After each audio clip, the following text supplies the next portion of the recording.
बहुत सारे लोगों को डॉक्टर ना आईबीएस डिक्लेयर कर देते हैं कि आपको आईबीएस की समस्या है। अब हम डिसाइड नहीं कर पाते क्योंकि कोई कुछ बोल रहा है आईबीएस के बारे में, कोई कुछ बोल रहा है। यूट्यूब के ऊपर या फेसबुक के ऊपर या इंस्टाग्राम के ऊपर हम जितने भी वीडियोस देखते हैं या जितने लोगों से भी बात करते हैं, वो सभी लोग अपने अपने ओपिनियंस हमारे सामने रखते हैं कि आईबीएस में ये प्रॉब्लम हो जाती है, आईबीएस में ये प्रॉब्लम हो जाती है। तो सबसे पहले तो आपको ये डिसाइड करना जरूरी है कि अगर आपको भी डॉक्टर ने आईबीएस बोल दिया है तो आपने नेक्स्ट स्टेप लेना क्या है। आप सबसे पहले ये समझिए कि अगर आपको आईबीएस है तो आपको सिम्टम्स क्या क्या आ रहे हैं। लाइक गैस बन रही है क्या, एसिडिटी की समस्या हो रही है क्या, कॉन्स्टिपेशन हो रहा है क्या। कॉन्स्टिपेशन दो तरीके का है। कॉन्स्टिपेशन एक तो ये है कि प्रॉपर जी मोशन आ ही नहीं रहा, यानी पेट जो है वो पेट तो क्लियर हो रहा है लेकिन 2-3 बार जाना पड़ रहा है, सेटिस्फेक्शन नहीं हो रहा। मतलब मोशन अभी करके आए हैं लेकिन ऐसा फील हो रहा है कि नहीं अभी पूरी तरह खाली नहीं हुआ, अभी कुछ ना कुछ बाकी है। तो कॉन्स्टिपेशन की समस्या है क्या, इसके अलावा चेस्ट बर्निंग है क्या, इसके अलावा ब्लॉटिंग की समस्या है क्या, कुछ खा लिया तो कहीं ऐसा तो नहीं है कि पेट बहुत ज्यादा भारी भारी हो गया, नेक्स्ट मील लेने का मन ही नहीं कर रहा।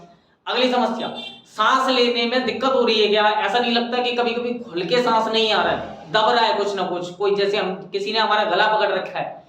काफ मसल के अंदर यानी पिंडलियों के अंदर, पैर की जो पिंडली होती है उन पिंडलियों के अंदर दर्द है क्या, ये सारे कॉमन सिम्टम्स है। बैक पेन की समस्या है क्या, अपर साइड में अपर बैक के अंदर किसी तरीके की स्टिफनेस तो नहीं आ रही, किसी एक पॉइंट में सीवियर चुभन तो नहीं हो रही।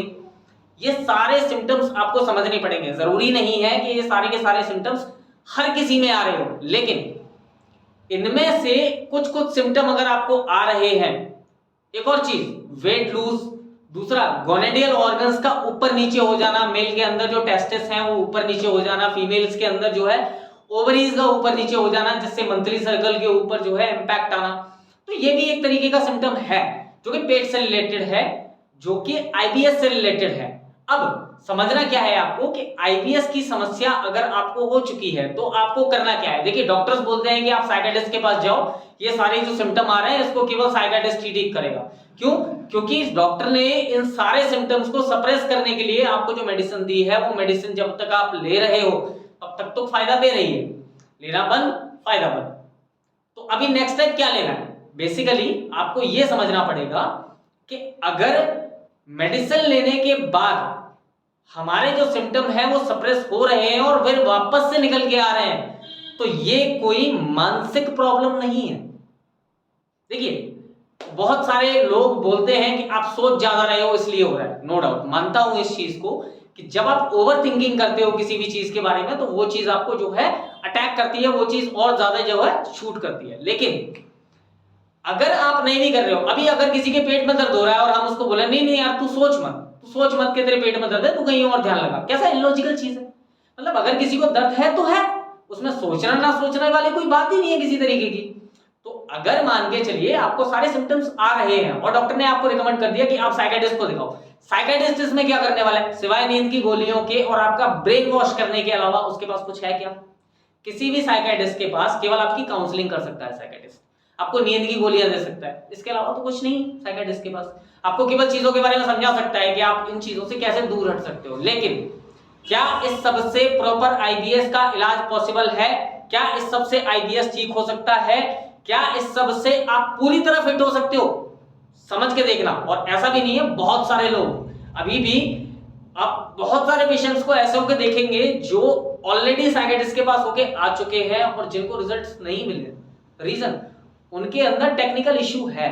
और केवल उनके अंदर नहीं, सभी लोग जितने लोगों को भी आईबीएस या आईबीडी की समस्या बताई है उन सभी के अंदर टेक्निकल इशू किसी न किसी तरीके का है। किसी की नेवल डिस्प्लेस हो गई है, हाँ नो डाउट बहुत सारे लोग नेवल को मानते ही नहीं है। डॉक्टर्स अगर मेडिकल साइंस की बात की जाए तो वो नेवल प्लेक्स को मानते ही नहीं है। उनका मानना ये है कि नेवल प्लेक्स नाम की कोई बीमारी नहीं है, ये आईबीएस की समस्या है जो कि बहुत सारे सिम्टम्स का एक समूह है। ये आ रही है, आपको इरिटेट कर रही है, क्यों आ रही है इसके लिए मेडिकल साइंस रिसर्च कर। तो बेसिकली अगर रिसर्च में लगा हुआ है और अब तक किसी तरीके का कोई रिजल्ट नहीं आया आपके हाथ में और आप प्रॉब्लम को झेल रहे हो, तो कब तक झेलोगे? जिंदगी भर तो झेल नहीं सकते। अब इसको ठीक कैसे करना है? नो डाउट दिनचर्या आपको आपकी चेंज करनी पड़ेगी। साथ ही साथ एक इस तरीके का ट्रीटमेंट होना चाहिए जिस ट्रीटमेंट के थ्रू जो है आप अपनी बॉडी को फिजिकली ठीक कर सको, फिजिकली फिट कर सको। तो अब ऐसा ट्रीटमेंट क्या हो सकता है? देखिए without any medicine, without any machine, जो भी इलाज हैं, जितने भी इलाज हैं वो सारे के सारे अच्छे हैं। मैं किसी एक पर्टिकुलर थेरेपी के बारे में आपको नहीं बोलता, हाँ नो डाउट अगर कहीं मिक्स एंड मैच हो रहा है तो वो बहुत अच्छी बात है। लेकिन अगर आप सोच रहे हैं कि जी मैं अच्छा, इसमें भी बहुत सारे लोग हैं, बहुत सारे लोग ना अलग अलग जगह पे जाते हैं कि जी हमने फलानी थेरेपी करा ली, हमने फलानी थेरेपी करा ली, कोई रिजल्ट नहीं मिला, ये नहीं हुआ, वो नहीं हुआ। तो जरूरी नहीं है कि अगर आपको एक जगह से रिजल्ट नहीं मिला है तो आपको दूसरी जगह से भी रिजल्ट ना मिले। एक चीज समझिए, एक बंदे को बुखार आ रखा है, बुखार आने की वजह से वो डॉक्टर के पास गया, डॉक्टर ने उसको पैरासीटामोल दिया, उसका बुखार नहीं उतरा। अब वो दूसरे के पास गया, दूसरे ने भी पैरासीटामोल दिया लेकिन बुखार उतर गया। तो फर्क कहां आया? किस चीज में फर्क आया? फर्क आया कि उसने जो कॉम्बिनेशन दिया था, जो फॉर्मूला दिया था, क्या वो सही फिट बैठा था? अगर सही फिट हो गया इसलिए उतर गया, अगर सही फिट नहीं हुआ तो नहीं हुआ। अब इस चीज के लिए किसी के बारे में ना नेगेटिविटी नहीं फैला सकते कि इससे रिजल्ट नहीं मिला, उससे रिजल्ट नहीं मिला, ये अच्छी नहीं है, वो अच्छी नहीं है। ये सारी बकवास बातें हैं कि ये थेरेपी अच्छी है, वो थेरेपी अच्छी नहीं है, इससे इलाज अच्छा होता है, इससे इलाज अच्छा नहीं होता। सारी थेरेपी अपनी, अपना ओपिनियन अपनी जेब के अंदर रखो, क्योंकि तुम्हारा ओपिनियन किसी ने नहीं मांगा है। जिस थेरेपी को तुम बुरा बोल रहे हो उससे लाखों लोग रोज ठीक होते हैं। वो किसी भी तरीके की थेरेपी हो सकती है, फिजियोथेरेपी हो, न्यूरोथेरेपी हो, कायरोप्रैक्टिक हो, एक्यूप्रेशर हो, कपिंग हो, नेचुरोपैथी हो, जो भी हो, XYZ जो भी थेरेपी हो। तो अपना ओपिनियन अपनी जेब के अंदर रखो, तुमसे किसी ने ओपिनियन नहीं मांगा। अब करना क्या है? एक तो पर्टिकुलर इलाज जरूरी है। अब इलाज कहां कराएं, कैसे कराएं?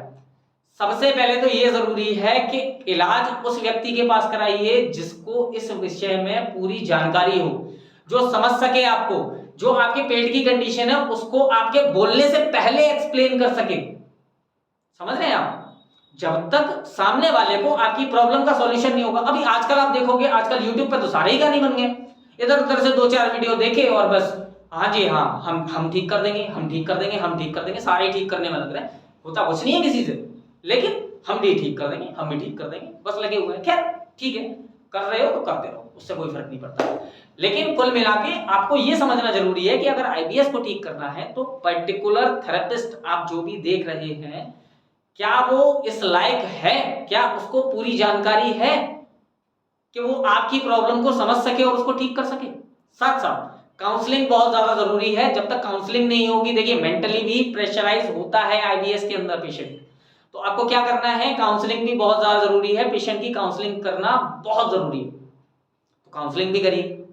दूसरी चीज, पेशेंट को जो ट्रीटमेंट दे रहे हो वो अकॉर्डिंग टू कंडीशन तो देना ही देना है। साथ ही साथ जो है एक चीज का और ध्यान रखना है कि जो मेजर सिम्टम आ रहा है फिलहाल की स्थिति में, आप पहले उसको ठीक करो। क्यों? अगर किसी को कॉन्स्टिपेशन की समस्या है कि जी मैं तो पेट ठीक कर रहा हूं आपका, मैं तो पेट ठीक कर रहा हूं, अब भैया सामने वाला कॉन्स्टिपेशन से परेशान है तो पहले उसके कॉन्स्टिपेशन का इलाज करो। हाँ नो डाउट ये चीज जरूरी है कि जब तक आप सिस्टम को ठीक नहीं करोगे कोई एक सिम्टम ठीक नहीं हो सकता, लेकिन कुछ ना कुछ तो उसको सॉल्यूशन दो।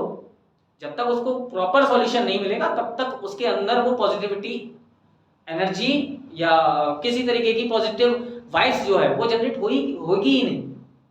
तो आपको करना क्या है, सबसे पहले पेशेंट को समझाना है, दूसरी चीज सही इलाज की तरफ उसको मोड़ना है और काउंसलिंग करनी है।